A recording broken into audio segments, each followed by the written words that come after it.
নমস্কার বন্ধুরা, আজ আমি তোমাদের সাথে বেগুনের এমন এক নিরামিষ রেসিপি শেয়ার করব যার স্বাদ 3 দিন পর্যন্ত জিভে লেগে থাকবে। ঘরে থাকা সামান্য উপকরণ দিয়ে 10 মিনিটের মধ্যে রান্না করে ফেলতে পারবে। ভাত, রুটি, পরোটা সব কিছুর সাথে জমিয়ে তুলবে। সবাই আঙুল চেটে চেটে খাবে। তাহলে চলো বন্ধুরা, রেসিপি শুরু করি। এই রেসিপি তৈরি করার জন্য সবার প্রথমে নিয়েছি দুটো বেগুন, একদম তাজা বেগুন। এখন বেগুন দুটোকে কেটে নেব। প্রথমে মাঝখান থেকে এইভাবে ফালিয়ে দিয়ে নেব, তারপরে এইভাবে অর্ধেক করে নেব। তারপরে এই খণ্ডটাকে আমি 4টি ভাগে ভাগ করে নিচ্ছি। নিশ্চয়ই তোমাদের বুঝতে অসুবিধা হচ্ছে না যে বেগুনটাকে ঠিক কীভাবে কাটতে হবে। তো এইভাবে বেগুনটাকে আমি কেটে নিচ্ছি। বেগুনের অনেক রকম রেসিপি তোমরা খেয়েছো, কিন্তু আজকের রেসিপি প্লিজ একবার ট্রাই করে দেখো। সত্যিই এর স্বাদ 3 দিন পর্যন্ত জিভেই লেগে থাকবে। আর তোমাদের একটা রিকোয়েস্ট করছি, ভিডিওটাকে একটু স্কিপ না করে সম্পূর্ণ ভিডিওটা দেখার চেষ্টা করবে। তাহলে এরকম সুস্বাদু রেসিপি তুমিও তৈরি করতে পারবে। তো দেখতে পাচ্ছ আমি বেগুনটাকে খুব শীঘ্রই আমি কেটে নিয়েছি। এখন এই বেগুনগুলোকে এই জলের মধ্যে চুবিয়ে রাখতে হবে 2 মিনিট মতো। তো এই জলের মধ্যে আমি দিয়ে দেবো লবণ। লবণটা দিলে বেগুনগুলো কালো হবে না। আর যাদের অ্যালার্জির সমস্যা আছে তো তাদের অ্যালার্জি একটু কম হবে, কিন্তু খুব বেশি রকমের যদি অ্যালার্জি থাকে তারা বেগুনটাকে এড়িয়েই চলবে। আর এই লবণ জলে চুবিয়ে রাখলে বেগুনের তেলটাও কম টানে। তো লবণ জলের মধ্যে আমি চুবিয়ে 2 মিনিট মতো রেখে দেবো সাইডে সরিয়ে। এবার আলু কেটে নিতে হবে। আমি এখানে 3টে মিডিয়াম সাইজের আলু নিয়েছি। আলুগুলোকে ঠিক কীভাবে কাটতে হবে তোমরা প্লিজ একটু দেখে নাও। আলুগুলোকে এইভাবে একটু মোটা করে কাটবে। তোমরা হয়তো বলতে পারো বেগুনের সাথে আলু গলবে না, তো এটা মোটেও হবে না। এরকম মোটা মোটা করেই আলুগুলোকে কেটে নিতে হবে।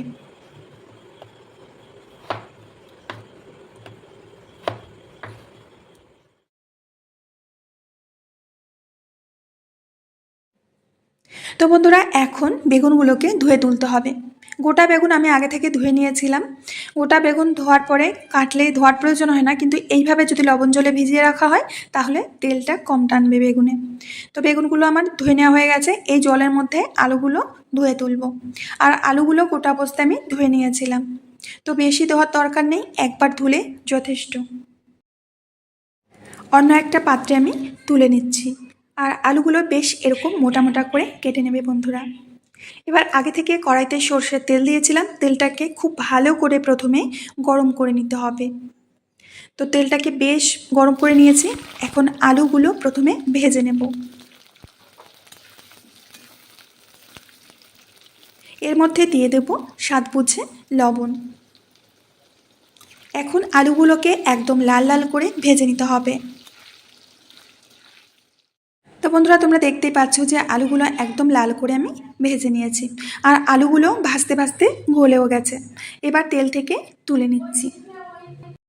আর তোমরা নিশ্চয়ই দেখে বুঝতে পারছো যে আলুগুলো খুব সুন্দর লাল লাল করে আমি ভেজে নিয়েছি। যে তেল রয়েছে এই তেলের মধ্যে দিয়ে দেব বেগুনগুলো। এবার আলাদা করে বেগুনগুলোকেও লাল করে ভেজে নিতে হবে।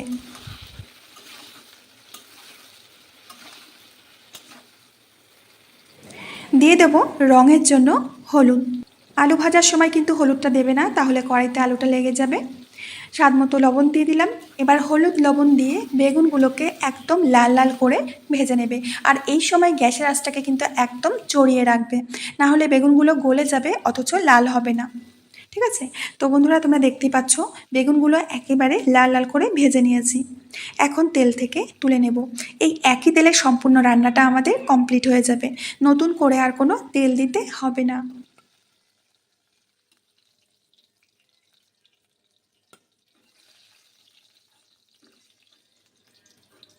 দেখতেই পাচ্ছ বন্ধুরা, একদম লাল করে ভেজে নিয়েছি। যে তেল রয়েছে এই তেলের মধ্যে 2টো তেজপাতা দিয়ে দেবো, 1/2 চামচ গোটা জিরে দিয়ে দেবো, ফাটিয়ে রাখা এলাচ। এখন এই সমস্ত উপকরণ একসাথে একটু মিশিয়ে ফুটিয়ে নিতে হবে। এলাচের যখন খুব সুন্দর একটা সুগন্ধ আসবে তখন দিয়ে দেবো এখানে টমেটো। এখানে 2টো টমেটো আমি কেটে নিয়েছিলাম।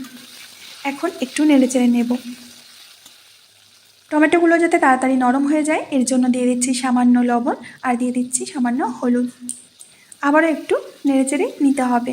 বন্ধুরা, আজকের রান্নাটা এত বেশি টেস্টি হয়, তোমরা একদিন বানালে রোজ তোমাদের বানাতে ইচ্ছা করবে। তো এখন এর মধ্যে দিয়ে দেব আদা আর কাঁচা লঙ্কা বাটা।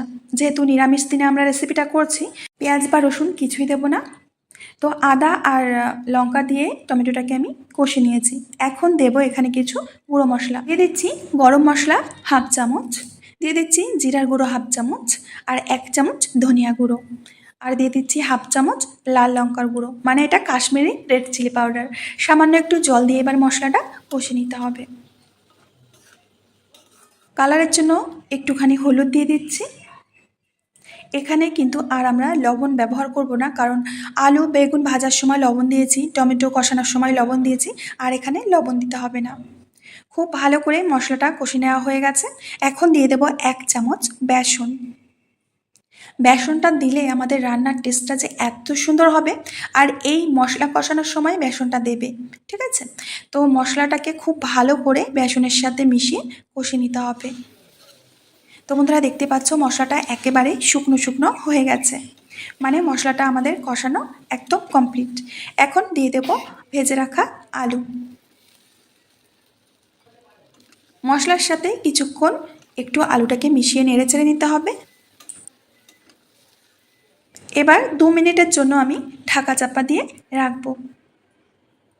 তো বন্ধুরা 2 থেকে 3 মিনিট পরে ঢাকনাটা খুলে নিলাম। এরই মধ্যে কিন্তু আলুগুলো একেবারেই গলে গিয়েছে। হালকা হাতে নাড়াচাড়া করে নেবে, না হলে আলুগুলো ভেঙে যেতে পারে। এই আলুগুলো গোটা গোটাই থাকবে, অথচ গলে যাবে। এবার দিয়ে দেবো ভেজে রাখা বেগুন। এবার আলু আর বেগুন একসাথে মিশিয়ে একটু নেড়েচেড়ে নিতে হবে মশলার সাথে। বন্ধুরা তোমরা আজকের এই আলু আর বেগুনের নিরামিষ রেসিপি যদি একদিন বানিয়ে খাও বাড়িতে, সত্যিই বলছি প্রতিদিন বানিয়ে খেতে ইচ্ছা করবে। আর এখন আমরা একটু ঢাকনা দিয়ে ঢেকে দেব। প্রায় 3 থেকে 4 মিনিট আমি ঢাকনা দিয়ে ঢেকে রেখেছিলাম। এখন ঢাকনাটা খুলে নিচ্ছি। তোমরা চাইলে এই রেসিপিটা একটু গা মাখা ঝোল দিতে পারো, কিন্তু আমি আজ এইভাবেই রেসিপিটা তৈরি করছি। ভালো করে নেড়েচেড়ে নিয়েছি। আর বন্ধুরা তোমরা দেখলেই বুঝতে পারছো আলুগুলো কিন্তু একদম গলে গিয়েছে, কিন্তু গোটা রয়েছে, একদম আলুগুলো গলে গেছে। তো আবারও একটু নেড়েচেড়ে নিচ্ছি, দেখলেই বুঝতে পারছো যে কতটা লোভনীয় হয়েছে। তো বন্ধুরা সবশেষে দিয়ে দেবো এখানে হাফ চামচ মতো চিনি, আর দিয়ে দিচ্ছি 1 চামচ মতো ঘি।